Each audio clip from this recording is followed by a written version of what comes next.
Bienvenidos y bienvenidas a Tiempo de Revisión. Comenzamos con el Alavés Celta. En la segunda parte del encuentro disputado en Mendizorroza, el jugador del Alavés, tras caer al suelo, se reincorpora e impacta con la cabeza en el costado del futbolista del Celta que pasa junto a él. La cuestión a analizar en esta acción sería evaluar si estamos ante una conducta antideportiva o violenta. Cualquier comportamiento antideportivo debe ser sancionado con amonestación, tarjeta amarilla. Entre las conductas recogidas como antideportivas se incluyen gestos que demuestran falta de respeto hacia el adversario, incluso sin contacto físico grave. Por el contrario, consideramos conducta violenta cuando un jugador emplea o intenta emplear fuerza excesiva o brutalidad contra un adversario, compañero, miembro del cuerpo técnico, árbitro u otra persona cuando no están disputando el balón o cuando la acción no está directamente relacionada con el juego. El CTA considera que la jugada debió ser sancionada con tarjeta amarilla por conducta antideportiva al carecer el impacto de fuerza excesiva o brutalidad, valorando este gesto más que una conducta violenta como una conducta antideportiva. El VAR actuó correctamente al no intervenir, ya que su protocolo limita la revisión a acciones de posible expulsión.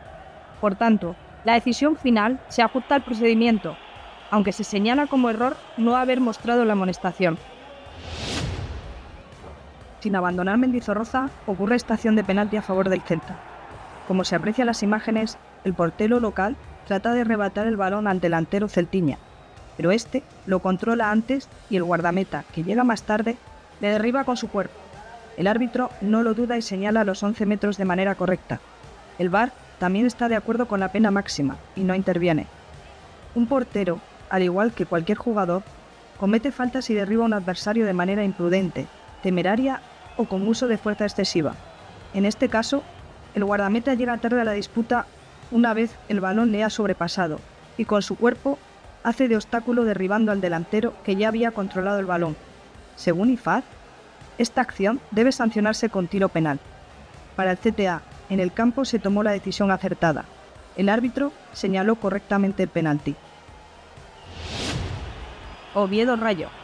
Aquí se produce el lanzamiento de un penalti en el que justo antes de que se ponga el balón en juego, un jugador del Rayo, compañero del ejecutor, empuja a un defensor local provocando que invada el área apoyando sus dos manos sobre el césped de manera previa al tiro.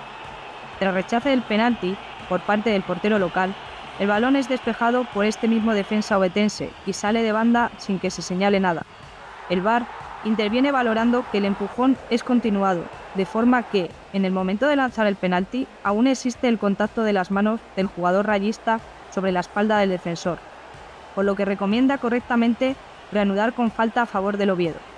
Hay que añadir que aunque ese empujón hubiera cesado antes del pateo, también se habría sancionado la acción, pero con tiro libre e indirecto por una falta al procedimiento del lanzamiento de penaltis por un compañero del lanzador.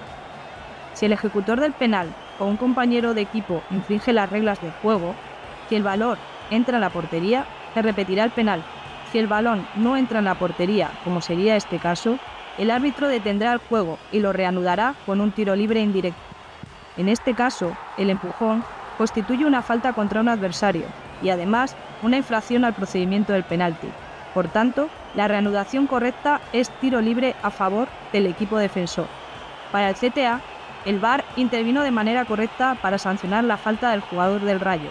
La decisión final de otorgar tiro libre al Oviedo se ajusta plenamente a las reglas de juego. Villarreal-Mallorca. Aquí, como vemos en las imágenes, se produce una acción dentro del área mallorquinista en la que un delantero del conjunto local, en la disputa del balón, cae al suelo y el árbitro señala penalti. Tras un chequeo exhaustivo, el VAR le recomienda una revisión, ya que para él, el defensor contacta claramente con el balón y la caída se produce a posteriori como fruto de una acción propia del fútbol. El árbitro va al monitor y tras observar toda la jugada con las diferentes cámaras, decide anular el penalti. Se considera falta cuando un jugador actúa de manera imprudente, temeraria o con uso de fuerza excesiva contra un adversario. Sin embargo, si el defensor juega el balón de forma clara y el contacto posterior es consecuencia natural de la disputa, no se considera infracción. En este caso, el defensa del Mallorca toca el balón primero y la caída del atacante se produce después como parte del lance normal del juego. Para el CTA, la intervención del VAR fue adecuada, y la decisión final de anular el penalti es correcta. Viajamos a Granada y a la Liga Hyperemotion. Granada-Córdoba. En la ciudad nazarí se produce esta acción entre un delantero local y un defensor del Córdoba que pugnan por un balón. El jugador granadino acaba en el suelo y el árbitro le muestra la tarjeta roja directa al visitante por interpretar la acción como falta que detiene una ocasión manifiesta de gol. El VAR, tras analizar la acción con cámaras muy amplias, entiende que el balón se aleja del control del delantero y llama al árbitro al monitor para que revise la acción, retirando finalmente la roja y mostrándole tarjeta amarilla. Para determinar si una acción constituye una ocasión manifiesta de gol, doxo, deben valorarse 4 criterios además de la punibilidad de la falta: control del balón, distancia a la portería, dirección del juego, posición y número de defensores. En este caso, la clave está en el momento preciso de la falta. El atacante del Granada tenía el control del balón cuando fue empujado, y la pérdida de control se produce como consecuencia del empujón. Por tanto, todos los ingredientes para doxo estaban presentes en este instante. Para el CTA, la decisión de campo fue correcta y la llamada del VAR errónea, ya que se basó en imágenes muy amplias que no mostraron el punto clave en un plano cercano, el instante del empujón. En ese momento, el delantero mantenía el control del balón, por lo que la roja directa era la sanción adecuada. Burgos Racing. En esta jugada de disputa de balón, el delantero del Racing y el defensor rival pugnan en el área local. Finalmente, el defensa cae y el delantero dispara a puerta marcando gol. El árbitro, conforme a protocolo, retrasa la señalización de la falta, delay, y finalmente señala falta previa al gol. Tras revisar toda la acción, el VAR le recomienda una revisión y el gol finalmente se concede.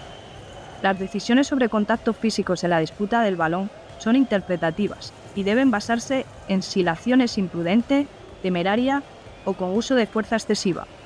El VAR solo puede intervenir en caso de error claro y manifiesto, lo que no ocurre en acciones interpretativas como esta. Desde el CTA, se considera que esta acción tiene un alto componente de interpretación y por tanto debe respetarse la decisión del árbitro de campo, ya que no estamos en este caso ante una acción de un error claro y manifiesto, como para que el VAR deba intervenir. En el clásico de la Liga F, Barcelona-Real Madrid, se produce esta jugada en la que una jugadora del Real Madrid cae al suelo con la portera del Barcelona. La árbitra, en primera instancia, deja seguir el juego por entender que no se produce ninguna infracción. El entrenador del Real Madrid solicita la revisión de la jugada en el FVS y tras un chequeo arduo en el monitor, acaba señalando penalti a favor del Real Madrid. En las imágenes se puede observar cómo la portera, en su afán por atrapar el balón aéreo, acaba impactando contra la delantera madridista derribándola, en una acción imprudente que supone falta, o al ser dentro del área, como en este caso, penalti. Por tanto, para el CTA, la decisión final de penalti es la correcta. En el lanzamiento posterior, se produce una invasión del área por parte de una jugadora del Barcelona, pero no de la que posteriormente despeja el balón, que es la que realmente interfiere en el juego.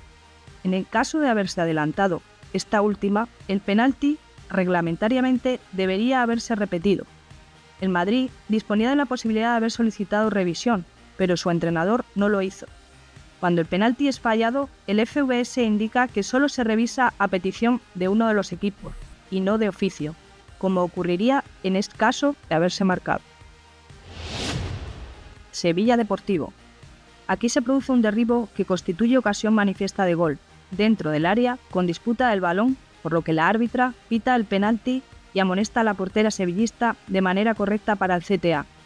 El Sevilla solicita la revisión de la jugada y la árbitra chequea no solo la propia acción de penalti, sino toda la fase de ataque que lleva a esa acción final.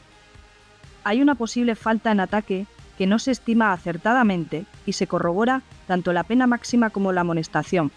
El entrenador del Sevilla quiere solicitar una segunda revisión para que se vuelva a revisar esa posible falta, pero la árbitra le explica, habiendo revisado tanto el incidente como toda la acción previa de ataque, que otra revisión no se ajusta a protocolo